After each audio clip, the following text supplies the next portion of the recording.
حرب امتدت عامين على قطاع غزة شكلت محطة فاصلة في مسار الصراع الفلسطيني الإسرائيلي، ودفعت بالقضية الفلسطينية إلى مرحلة جديدة تتبدل فيها السياقات وتزداد فيها الآفاق غموضا.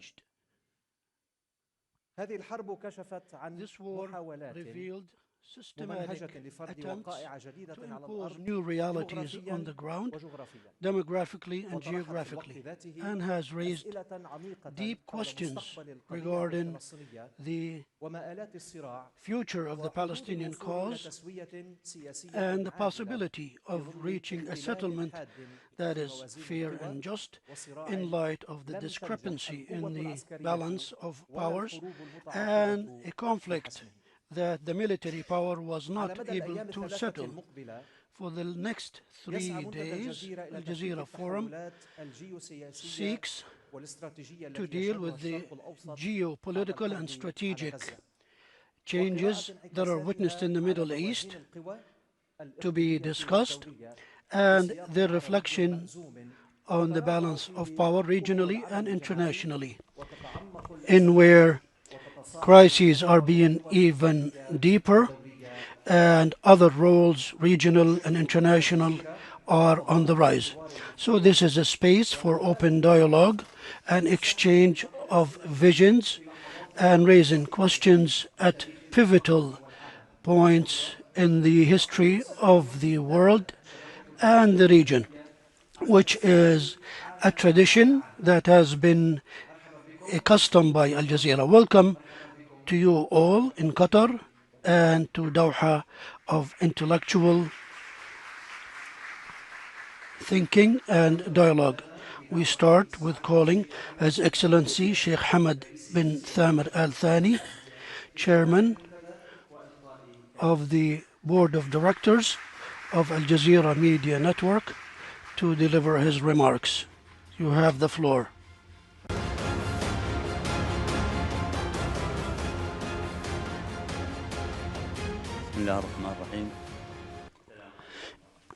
In the name of Allah, the Gracious, the Merciful. Excellencies, esteemed guests,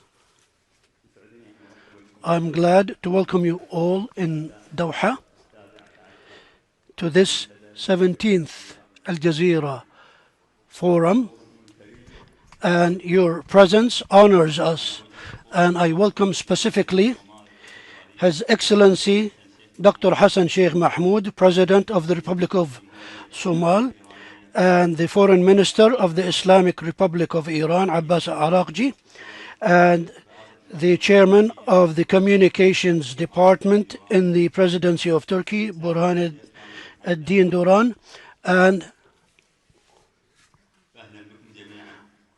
welcome to all of you, and it is a source of honor for us, your presence. Esteemed guests, this forum comes at a time where there are big questions and big transformations, and this has an important theme which reflects a new reality that is being formulated in front of our eyes, where power and the law intersect, and also we see changes in the region as well. And there is a possibility that there is a trajectory to face more challenges in our region. In this context, the value of this forum is not only limited to our meeting, but rather to the quality of the discussion that we produce together. A discussion that realizes that big issues are not contained in a black and white discussion, but rather a critical discussion and analysis, and raising questions that bring about more wise decisions in the future. Esteemed guests, the Palestinian cause during the past 2 years of war by Israel on Gaza that has put it on a pivotal point the Israeli occupation seeks to reoccupy Gaza by displacing its people or settling parts of it and confiscating parts of the West Bank in order to settle the issue once and for all and to prevent the establishment of a Palestinian state. So these events have led to the Palestinian cause being at the forefront of the international attention when it was about to be disappearing between settlements that would lead to the Palestinians losing all their rights. Genocide in Gaza now is really being met with depth and sympathy worldwide, and a championship move from the whole world that has never been witnessed before. So the Palestinian cause now is an international request where people in the East and the West are trying to go with recognizing this conflict as one that will not be settled by wars. Al Jazeera hosting this forum is an extension of its main mission, which is to be belonging to the people and the viewers, and a bridge that links events with their contexts. As we know, Al Jazeera has sacrificed to a great deal in shedding light on what's happening in the world, and they paid a heavy and dear price of its correspondents. We know the number of the correspondents and reporters who have been martyred in Palestine, in Syria, and Iraq, and Libya, and Yemen.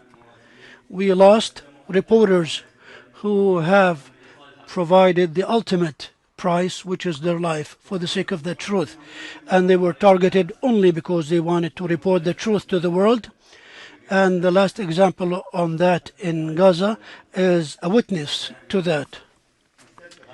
So we remember those martyrs who have put forward and sacrificed their life for the sake of the truth to be reported to the whole world, and Al Jazeera is still going with reporting the truth to the world with its arsenal of great reporters and correspondents seeking to report the whole truth to the world. We know that the media nowadays is facing a real test because there is content and the narrative and the speed and the accuracy. That's why we believe that professionalism is not just a formality, but rather it's the source of trust and the influence and the guaranteeing of the presence that stands the test of time. In conclusion, I thank our guests once again, and I thank those panelists and all colleagues in the network for the effort that they have exerted in order to produce this forum in the way that it deserves, and I'm confident that this will be a space for the exchanging of views, and it will open new windows in order to have common understanding. Thank you. May the peace and blessings of Allah be upon you all. Thank you.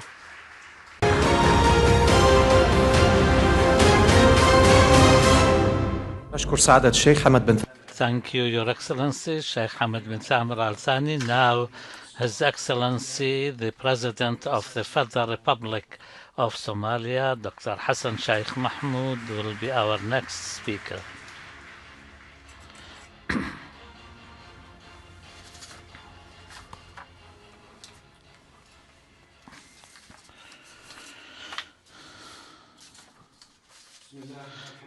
In the name of God, the most merciful, the most compassionate, may the blessings of Allah be upon His Messenger and upon you all, ladies and gentlemen. Your Highnesses, Your Majesties, it's a great honor and privilege to join you all for the 17th Al Jazeera Forum in this beautiful city of Doha, the capital of the brotherly state of Qatar. Indeed, this innovative forum continues to play a major role in the global governance, peace and security and economic development by bringing the most relevant, knowledgeable stakeholders together in one place to debate the main issues in depth globally. Overall, Al Jazeera Media Network is among the most trusted, viewed media source internationally because of its true commitment to quality journalism, which educates, informs, and most importantly, challenges the dominant narrative by giving all a voice. Congratulations and long may this brave, cutting-edge, and honest journalism continue into the future. The 17th edition of this forum rightly focuses on the major questions raised by the Israel's destructive war on Gaza and the role of the Arab world and all the responsible international stakeholders to bring this horrendous suffering of the Palestinian people to the end. What we have seen in our own eyes happening in Gaza was another level of inhumane engagement in the history of the world. This must remain an international priority despite all other challenges globally, simply because without an equitable, legal, durable solution based on the two-state solution that the world has been advocating for long, it will otherwise be a recurrent misfortune that the world will experience more. This situation will just escalate further, endangering the fragile regional stability and progress. Excellencies, ladies and gentlemen, we are living in a truly turbulent and uncertain times where everything we know is changing rapidly. Some changes are positive, like the advancements in technology, healthcare, and science, while others are very much concerning. Key among the global concerns is the weakening of the established rules based on international order. That order is not intact anymore. That order, which while not completely perfect, guided the world in a positive way.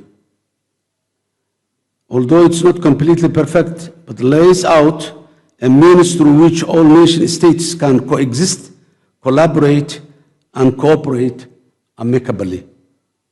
The established international law and diplomatic norms on respecting national sovereignty, territorial integrity, and promoting peace among nations is under threat right now. An experience that the world has passed in a very old times is appearing again. The mighty is right. The institutions we agreed on to safeguard these sacred rules and values after the Second World War, like the United Nations, are under grave threat. Multilateralism as a whole appears to be retreating when it's needed more than ever to assert itself and respond to an existential common challenges which threaten all humanity today. This is a dangerous and not a situation that we can be in for much longer. The world has to wake up and stand against the perpetrators of the international norms. We must reflect, reevaluate, and return to the path of common purpose and agreed universal rules. This will ensure global stability, sustainable development, and purposeful multilateralism is maintained and advanced again. Excellencies, ladies and gentlemen, in Somalia, we are broadly contributing to regional security and stability by bravely continuing the successful fight against international terrorism in our country. Through a systemic military, ideological, and financial strategy of action, we are actively defeating the twin criminals of Al-Qaeda and ISIS. Our sacrifices in this endeavor are not for Somalia alone. It is for the security and stability of all, particularly in our region and the wider world. In this regard, we remain grateful for the support of all our international partners in this objective of defeating the terror. Excellencies, ladies and gentlemen, the Red Sea is a fundamental for global security, stability, and trade. It's a space shared by many nations, including Somalia, which can impede global stability and advance economic development through commerce. The Red Sea is an economic artery for the prosperity and opportunity when strategically and cooperatively utilized. However, the Red Sea security remains challenged by regional tensions, destabilizing geopolitical posturing, and dangerous meddling, like in the case of Israel illegally interfering with Somalia's sovereignty and territorial integrity in December last year. This reckless and fundamentally wrong and illegal action under international law undermines stability, security, and trade in a way that affects the Horn of Africa, the Red Sea, and the wider world. It's not only violating the sovereignty and territorial integrity of Somalia. The action of Israel challenges the very fundamental existing of the African continent. And what has Africa has agreed, the African Union Constitutive Chart, which recognizes all the African borders and clearly rejected the secessionism and violation of established borders. Going forward, the Somali government and people are committed to continuing our successful state-building process with a renewed focus on inclusive politics, economic development, institution building, and productive international partnership. The Somali people have suffered a long time, but now the light is at hand. Our government is standing firmly by the principles of the international law, which safeguards national sovereignty, territorial integrity, and collaboration for global public goods. We strongly warn against a deterioration of the existing international rule-based order, which can easily return the whole world to the dark past wars, instability, and displacement. We seek to never return to our world. We also should never return to the era where might is always right. The Palestinian people's cause is a good example for that. In conclusion, I think that when it comes to global governance, regional stability, trade, poverty reduction, it's not only the nation states that should speak. Room must be made for civil society, media, intellectuals, lawmakers, and anybody who or organization that can add value to that cause. I once again congratulate the Al Jazeera Media Network for organizing this successful forum and wish you all the successful deliberations in the coming days. I thank you all. Thank you.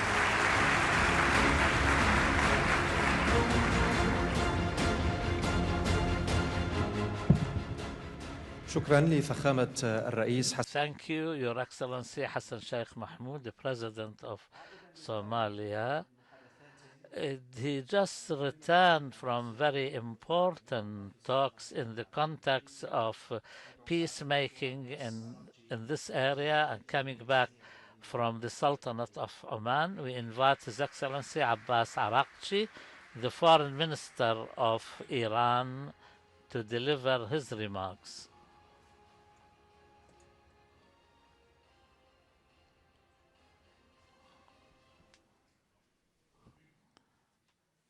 Bismillah ar-Rahman ar-Rahim. Your Excellency Sheikh Hamad bin Samir Al Thani, Excellencies, distinguished colleagues, ladies and gentlemen. Assalamu alaikum wa rahmatullahi wa barakatuh. It's a privilege to address you at this distinguished forum and discuss the profound question of our region, Palestine. Let me begin with the fact that the region has learned through decades of painful experience, and that the world is learning again at a terrible human cost.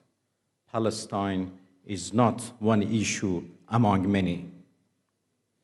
Palestine is the defining question of justice in West Asia and beyond.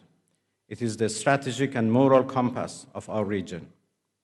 It is a test of whether international law has meaning, whether human rights have universal value, and whether global institutions exist to protect the weak or merely to rationalize the power of the strong. For generations, the Palestinian crisis was understood primarily as the consequence of an illegal occupation and the denial of an inalienable right, the right of a people to self-determination. But today, we must recognize that the crisis has moved far beyond the parameters of occupation alone. What we are witnessing in Gaza is not merely war. It is not a conflict between equal parties. It is not an unfortunate byproduct of security measures.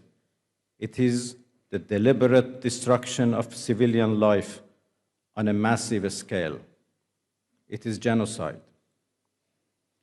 The human cost of Israel's atrocities in Gaza has wounded the conscience of humanity. It has torn open the heart of the Muslim world, and it has also shaken millions beyond it, Christians, Jews, and people of all kinds, all faiths, who still believe that the life of a child is not a bargaining chip, that starvation is not a weapon, that hospitals are not battlefields, and that the killing of families is not self-defense. Palestine today is not simply a tragedy. It is a mirror held up to the world. It reflects not only the suffering of Palestinians, but also the moral failure of those who had the power to stop this catastrophe and choose instead to justify it, enable it, or normalize it. But Palestine and Gaza is not only a humanitarian crisis. It has become the platform for something larger and more dangerous, an expansionist project pursued under the banner of security. The project has three consequences, each of them profound, each of them alarming. The first consequence is global. The Israeli regime's conduct in Palestine and the impunity granted to it have deeply damaged the international legal order. We must say this clearly. The world is moving toward a condition where international law no longer is respected and governs international relations. What is perhaps most dangerous is the precedent being established that if a state has sufficient political cover and protection, it may bomb civilians, besiege populations, target infrastructures, assassinate individuals across borders, and still demand to be regarded as lawful. This is not merely a Palestinian problem, it is a global problem. We are witnessing not only the tragedy of Palestine, but the transformation of the world into a place where the law is replaced by force. The second consequence is regional. Israel's expansionist project has had a direct and destabilizing impact on the security of all countries in the region. The Israeli regime now openly violates borders. It breaches sovereignties. It assassinates official dignitaries. It conducts terrorist operations. It expands its reach in multiple theaters. And it does so not discreetly, but with a sense of entitlement, because it has learned that international accountability will not come. Let us be candid. If the Gaza issue is settled through destruction and forced displacement, If that becomes the model, then the West Bank will be the next. Annexation will become policy. This is the essence of what has long been called the Greater Israel. The question, therefore, is not whether Israel's actions threaten Palestinians alone. The question is whether the region will accept a future in which borders are temporary, sovereignty is conditional, and security is determined not by law or diplomacy, but by the ambitions of a militarized occupier. The third consequence is structural, and perhaps the most dangerous. Israel's expansionist project requires that neighboring countries be weakened, militarily, technologically, economically, and socially, so that the Israeli regime permanently enjoys the upper hand. Under this project, Israel is free to expand its military arsenal without limits, including weapons of mass destruction that remain outside any inspection regime. Yet, other countries are demanded to disarm. Others are pressured to reduce defensive capacity. Others are punished for scientific progress. Others are sanctioned for building resilience. Nobody should be confused. This is not arms control. It is not non-proliferation. It is not security.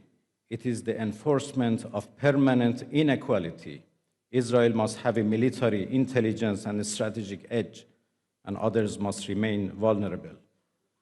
This is a doctrine of domination. Ladies and gentlemen, this is why the Palestinian question is not only a humanitarian issue, it is a strategic issue. It is not only about Gaza and the West Bank, it is about the future of our region and the rules of the world. So what must be done? It is not enough to express concern. It is not enough to issue statements. It is not enough to mourn. We need a coordinated strategy of action. Legal, diplomatic, economic, and security-based, rooted in the principles of international law and collective responsibility. First, the international community must support legal mechanisms without hesitation. Second, there must be consequences for violations. We call for comprehensive and targeted sanctions against Israel, including an immediate arms embargo, the suspension of military and intelligence cooperation, restrictions on officials, and banning trade. Third, we need a credible political horizon grounded in law.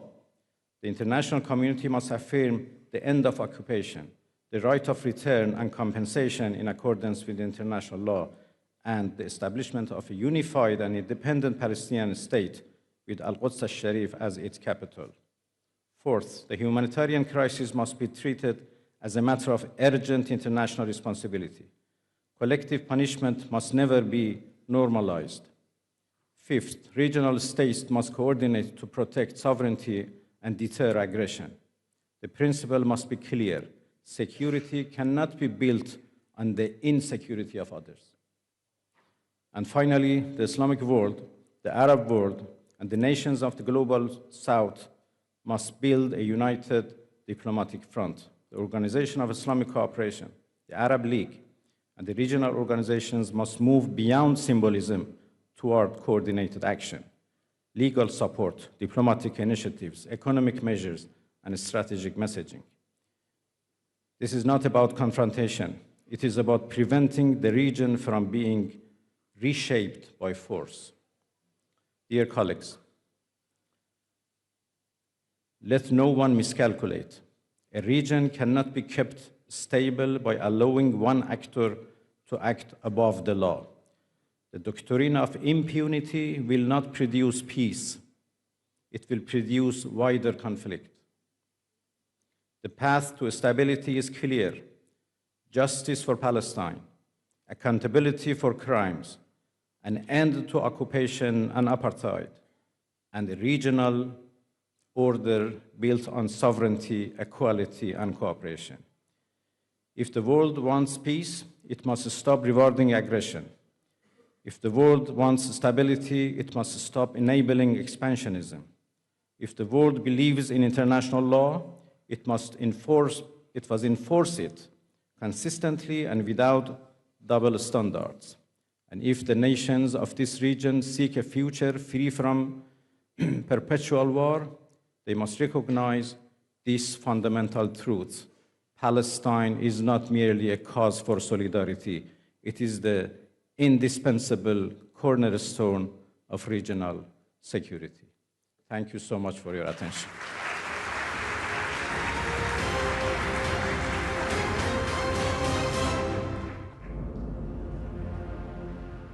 شكرا سعادة الدكتور عباس. Thank you, Your Excellency Abbas Araqchi. Now we call Dr. Burhanuddin Duran, Head of the Directorate of Communications of the Republic of Turkey. You have the floor.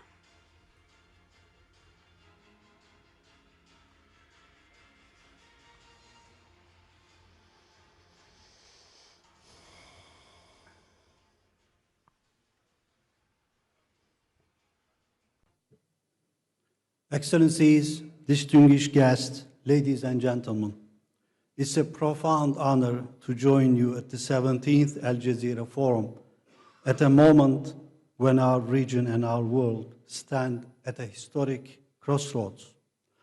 I extend my deepest gratitude to the organizers, partners, and all participants for organizing this timely forum. We are gathered in Doha to address one of the defining questions of our time, the Palestinian cause and the regional balance of power in the context of an emerging multipolar world. This theme compels us to confront not only the devastating realities, Israeli genocide in Gaza, but also the deeper transformation of the international system itself. Dear participants, for more than 2 decades, we have been told that the world is in transition, that we are moving from one global order to another. Today, that narrative is no longer sufficient. The world is not just transitioning, it has already transitioned. We are living through the consequences of a historic rupture. The assumptions that once structured the post-war international system have fractured. Norms that define the limits of acceptable behavior have weakened. Pandemics have exposed the fragility of global governance. Genocide, in the case of Israeli genocide, has returned to the center of international politics, not as an exception, but as a tolerated reality. International institutions designed to prevent these strategies failed publicly, repeatedly, and structurally. As we move into 2026, international system is characterized by fragmentation, competition, and institutional fatigue. Great power rivalry increasingly dominates global agendas. In this environment, uncertainty is now structural reality. What fundamentally distinguishes our era is the full integration of information warfare into the logic of conflict itself. Wars are no longer confined to physical battlefields. They are fought through narratives, digital platforms, and perception management. Technology companies, platform owners, and algorithm designers have emerged as powerful non-state actors capable of shaping political outcomes without democratic accountability. Algorithm control has introduced a new form of domination. It determines what is visible, what is credible, and what disappears. At this point, we must confront a fundamental question. What principle can generate order when hierarchy breaks down, institutions weaken, and power fragments? The answer is justice, not just as a moral aspiration, but as an organizing principle of political order. Justice produces legitimacy. Where justice exists, order is internalized rather than imposed. But justice cannot exist without truth. and truth cannot survive without conditions that protect it. Our region carries a civilizational legacy that binds truth and justice together. From Al-Farabi to Ibn Khaldun, our intellectual tradition teaches us that civilizations endure not through domination, but through legitimacy, cohesion, and moral purpose. Distinguished guests, the Middle East today is experiencing multiple and overlapping crises. The center of gravity is shifting. Influence today is no longer measured solely in military terms. It is defined by economic capacity, diplomatic networks, reconstruction leverage, and coalition-building ability. Secondly, the boundaries between security and humanitarian domains have collapsed. Humanitarian crises are no longer merely accompany wars, they shape strategic outcomes. Third, while regional actors now possess unprecedented diplomatic and economic capacity, coordination remains the central challenge. Without collective action, individual power cannot generate durable stability. Fourth, the day after has become as strategic as the war itself. Gaza and Syria reminds us that wars are not concluded by ceasefires alone, but by governance arrangements, reconstruction frameworks, and political pathways. In this critical juncture, Turkey's vision is anchored in the principle of regional ownership, a strategic framework that prioritizes local agency, operationalizes regional diplomacy, and strengthens collective capacity. As you all know, regional problems demand regional solutions. Our region now stands at such a juncture that either it resolves its internal fractures through cooperation, justice, and shared responsibility, or it turns inward, competing, fragmenting, and exporting instability outward. If regional actors fail to manage their own conflicts, they do not remain local. They become fuel for global anarchy. In this sense, our region is no longer just affected by the crisis of the international system. It is positioned to either mitigate that crisis or deepen it. Esteemed guests, there is no doubt that our region is facing precisely such conditions in resulting an unprecedented wave of insecurity. This insecurity spans military conflict, humanitarian catastrophe, economic pressure, information warfare, and political polarization. In Gaza, this wave of insecurity is visible in its starkest form: mass devastation, deep trauma, genocide, and humanitarian collapse. In this context, regional and Gulf actors possess decisively tools: diplomatic leverage, reconstruction capacity, mediation channels, and consensus-building authority. I believe that we must unite around two absolute non-negotiables: bringing this war to an end and preventing any form of displacement. Second, we must actively shape the day after by putting forward credible governance frameworks, rather than having a vacuum that could easily be filled by destabilizing agendas. Third, we must ensure that reconstruction is firmly linked to political viability, effective protection mechanisms, and lasting stability. As Turkey, we have taken a series of concrete steps to ensure that our region contributes to global stability in peace and security in this new era. And we invite all countries in the region to share in this common responsibility. Our core conviction is that stability can only be achieved through inclusive cooperation, mutual trust, and collective wisdom. We have taken significant initiatives to establish the mechanisms needed to resolve all disputes and disagreements in our region through dialogue and diplomacy. From the normalization process between Azerbaijan and Armenia to relations between Somalia and Ethiopia, from the grain corridor agreement implemented between Ukraine and Russia to the facilitating role we assumed during the recent Iran crisis. All of the examples are manifesting this initiative.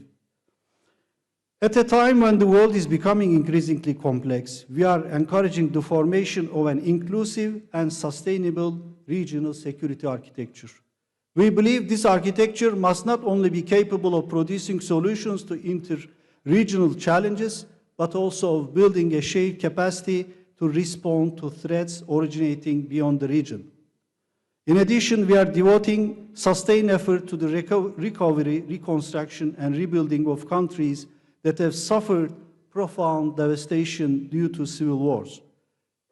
The stabilization of Syria and the strengthening of institutional capacity are central to these efforts.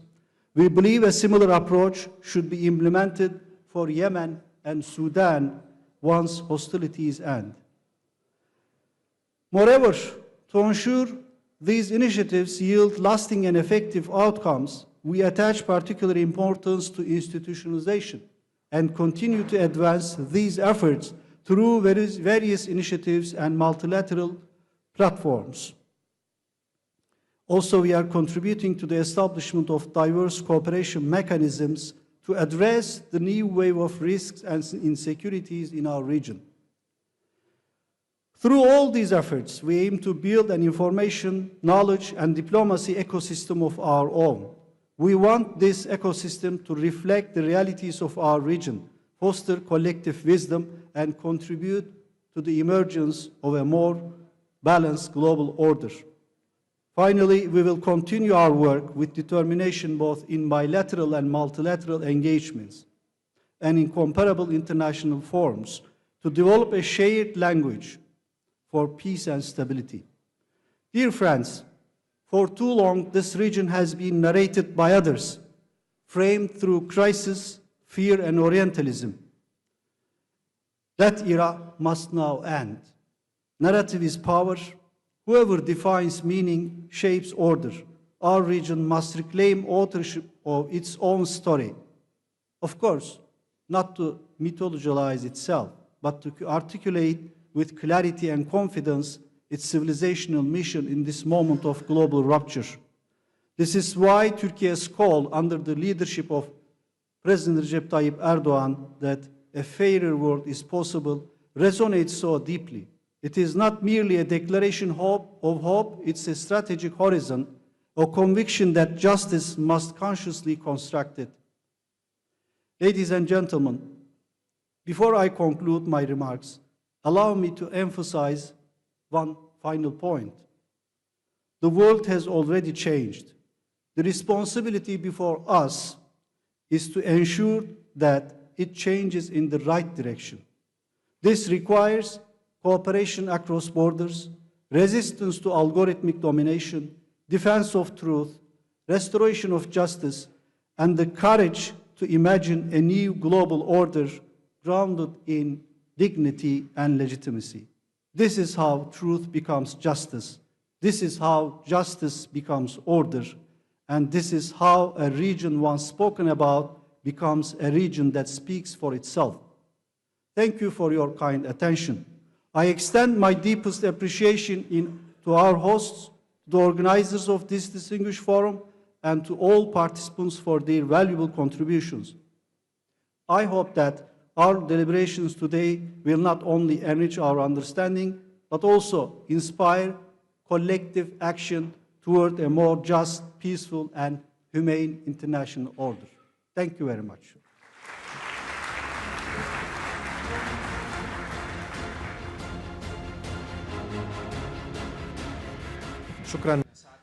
Thank you, Your Excellency Burhan Ad-Din Duran, for your remarks.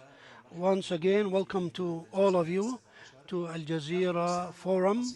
Now we take a break for 15 minutes, then we resume the first session of this forum. Thank you.